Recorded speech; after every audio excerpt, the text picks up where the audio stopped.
Inundación a gran escala en la isla de Bali. Lluvias récord en Tokio y Pekín. La sequía más intensa de toda la historia de las observaciones en Corea del Sur. Pero el golpe principal lo asestó la pluma magmática siberiana, cuya fuerza se sintió en Kamchatka. Sobre estos y otros eventos climáticos de la semana pasada, vean a continuación en nuestro resumen.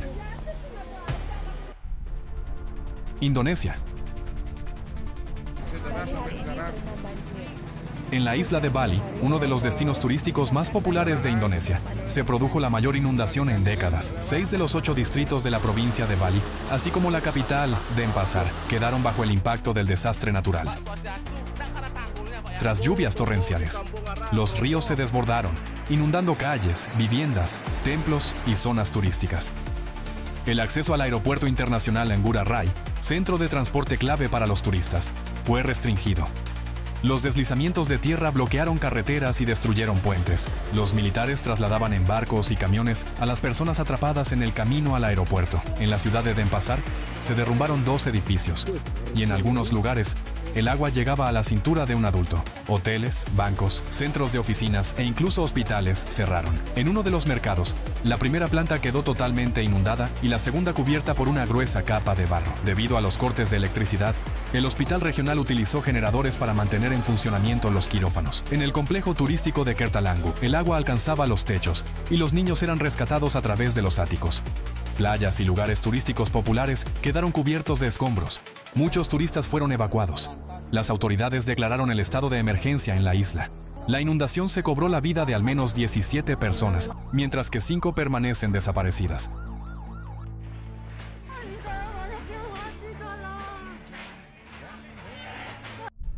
Argelia y Túnez.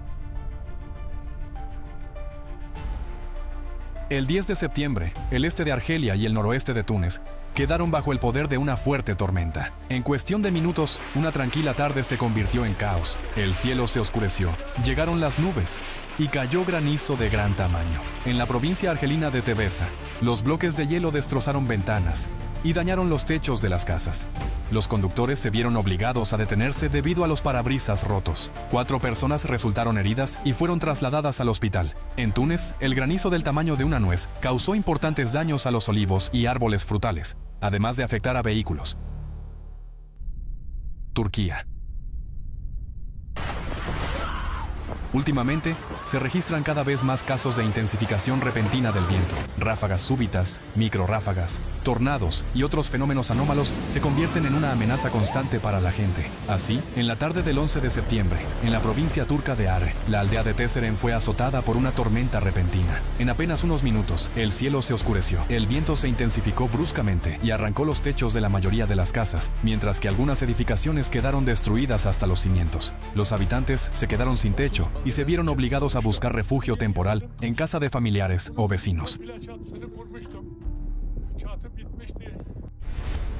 Polonia. El 14 de septiembre, en el aeropuerto de Cracovia-Balice, ocurrió un incidente. Un avión de pasajeros de la aerolínea Enter Air no pudo frenar al aterrizar y se salió de la pista. Según la compañía aérea, la causa fue la fuerte lluvia. La gran cantidad de agua acumulada impidió el frenado normal y provocó un derrape incontrolado de la aeronave. La evacuación se realizó rápidamente y, afortunadamente, ninguno de los pasajeros ni de la tripulación sufrió heridas graves. El bloqueo de la única pista paralizó completamente el aeropuerto y para liberarla fue necesario trasladar equipos especiales desde Chequia. Colombia.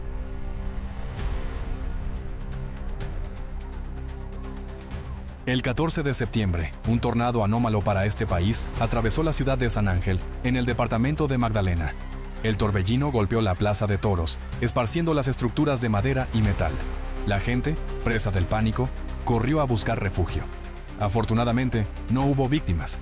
Cabe señalar que los tornados son un fenómeno nuevo para Colombia. El primero se registró oficialmente recién en el año 2001.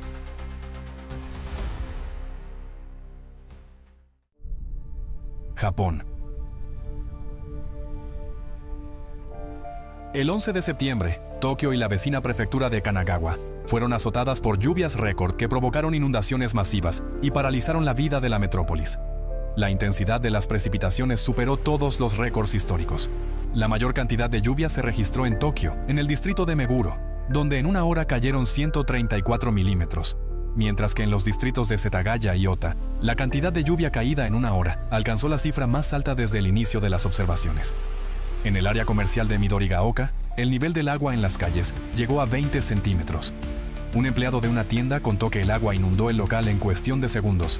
Provocó un corte eléctrico y causó daños sin precedentes en los 50 años de funcionamiento del comercio. Resultaron afectados los habitantes de los sótanos. Muchos no podían abrir las puertas por la presión del agua desde fuera. Y en uno de los apartamentos inundados quedaron atrapados 6 niños. Por suerte, fueron rescatados. Los rayos paralizaron las operaciones en el aeropuerto de Haneda y las inundaciones en las vías detuvieron los trenes.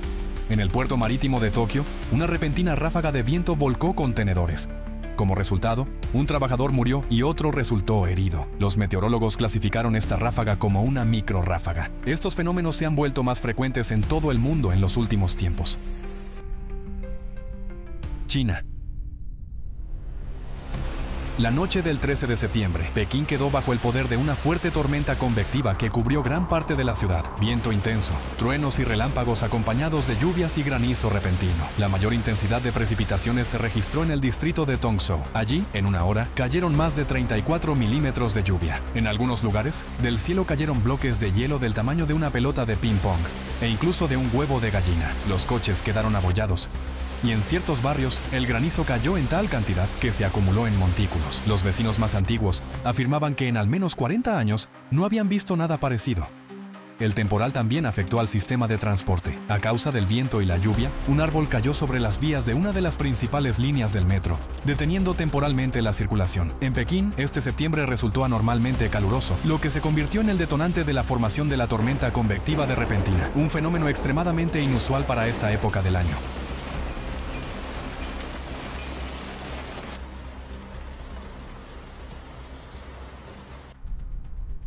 Corea del Sur. El Instituto de Recursos Mundiales clasifica a Corea del Sur como un país con un nivel medio o alto de escasez de agua. La paradoja es que las lluvias torrenciales solo empeoran la situación. Las sequías prolongadas resecan la tierra. El agua de lluvia, durante las precipitaciones intensas, no puede filtrarse en el suelo y, en cambio, escurre por la superficie hacia ríos y mares, sin reponer las aguas subterráneas. Como resultado, aumenta el riesgo de inundaciones y las bruscas variaciones en el nivel de los embalses dificultan la gestión de los recursos hídricos. En Gangneung, una ciudad de la costa este de Corea del Sur, estalló la peor sequía registrada en toda la historia de las observaciones. A comienzos de septiembre, el nivel de agua en el embalse de Obong, que abastece alrededor del 87% de las necesidades de la ciudad, descendió hasta el 11,5% de su capacidad, prácticamente llegando al fondo. Incluso después de las fuertes lluvias del 12 de septiembre, que dejaron más de 100 milímetros de precipitaciones, el nivel de agua apenas subió al 16%. Lo que equivale aproximadamente a una reserva de 10 días. Las autoridades se vieron obligadas a imponer un estricto racionamiento. El suministro de agua a los hogares se limitó a solo 2 horas al día, una por la mañana y otra por la tarde. En la ciudad se declaró el estado de emergencia, por primera vez en la historia del país, no a causa de un incendio o una inundación, sino por una sequía. Los agricultores perdieron sus cosechas, los negocios sufrieron, y la vida cotidiana quedó paralizada. Los habitantes confesaban que nunca habían enfrentado algo así. Era imposible lavarse, lavar la ropa o ducharse. La vida se convirtió en una lucha por acceder al recurso más básico. La falta de agua en Gangneung obligó a movilizar camiones de bomberos y cisternas militares de todo el país. La situación se volvió tan grave que incluso un barco de la Guardia Costera fue enviado al lugar. Para garantizar el abastecimiento, se distribuyeron 8 millones de botellas de agua potable en la ciudad. Tras las lluvias, el horario de suministro de agua se amplió a 6 horas al día, pero esto es solo una medida temporal. El problema de fondo no está resuelto. Los meteorólogos pronostican que la sequía continuará, mientras los habitantes siguen viviendo con la conciencia de que en cualquier momento pueden quedarse sin agua. Rusia. El 13 de septiembre, en Kamchatka se registró un fuerte repunte de la actividad sísmica. En un solo día, los científicos detectaron 62 terremotos con magnitudes de 3.5 o superiores. 8 de ellos fueron perceptibles para los habitantes locales. El sismo más potente, de magnitud 7.4, ocurrido frente a las costas orientales de la península, se convirtió en una de las réplicas más fuertes del megaterremoto de julio, de magnitud 8,8. Se declaró brevemente la amenaza de tsunami, pero no se produjo una gran ola. Para quienes temieron regresar a sus casas, en la ciudad de Petropavlovsk-Kamchatsky volvió a funcionar un centro de alojamiento temporal. En los días siguientes continuaron fuertes sacudidas con magnitudes de hasta 5.9. En paralelo a los terremotos, también se intensificó la actividad volcánica. Mostraron signos de activación los volcanes Kambalny, Besimianny, Shiveluch, Kliuchevskoy, Karimsky y Krasheninnikov. A pesar de que los sismólogos pensaban que la réplica de magnitud 7.4 había sido la más fuerte y que después vendría una disminución de la sismicidad, se equivocaron y la naturaleza asestó un nuevo golpe, aún más poderoso. La mañana del 19 de septiembre en Kamchatka comenzó con pánico. En el Océano Pacífico se produjo un terremoto de magnitud 7.8. Testigos relataron que las casas temblaban, caía el yeso y se escuchaban crujidos en las losas. La gente salía corriendo a la calle en ropa de casa. En algunos edificios de Petropavlovsk-Kamchatsky aparecieron grietas. En la sala del aeropuerto de Yelisovo, las personas se refugiaban junto a las columnas por miedo a derrumbes. Debido a los temblores, varios vuelos fueron cancelados o retrasados. En las siguientes 24 horas, en la región se registraron 47 sacudidas subterráneas de magnitud 3.5 o superior, más de la mitad de las cuales alcanzaron magnitudes de 5 o más. Según el director del Servicio Geofísico Unificado de la Academia de Ciencias de Rusia, la situación no encaja en ninguno de los modelos científicos conocidos que describen la propagación de réplicas. Sin embargo, lo que está ocurriendo en Kamchatka es un proceso natural que tiene una naturaleza mucho más amplia y que confirma claramente el modelo científico desarrollado por los científicos del movimiento internacional ALLATRA. No se trata simplemente del aumento de tensión entre dos placas tectónicas, sino de la influencia de la colosal pluma magmática siberiana, un flujo incandescente de magma cuya zona de impacto es comparable en extensión a la de Australia. La presión de la pluma se extiende mucho más allá de Siberia y es capaz de provocar potentes terremotos a miles de kilómetros de distancia. Este proceso puede compararse con la acción de un gigantesco pistón hidráulico. El magma empuja desde abajo a la litosfera, pero la plataforma siberiana es una estructura antigua, rígida y monolítica.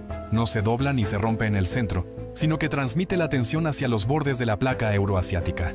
Allí, en las zonas de colisión con otras placas, la tensión se concentra y se manifiesta en forma de los llamados efectos de borde.